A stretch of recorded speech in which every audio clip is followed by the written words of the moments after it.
Well, what have we been up to this week? Buying more bikes, of course. Been out for a quick spin in the Stratos, unscheduled.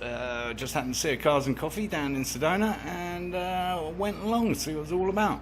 More steering devices for the bumper car, and yes, kind of working out where everything's going to go. As usual. Lots of progress on the Honda. Yes, the carburetors are back in. We have test fitted the exhaust. It needs some slight modification.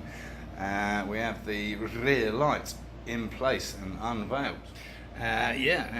Brakes and wheels are all back in with spacers and all tied up, ready to go. Anyway, we managed to destroy that fairly quickly, so do catch up, do subscribe to that series. Thanks for tuning in again. If you haven't already subscribed, do give the video the thumbs up, and of course encourage others to watch my lunacy.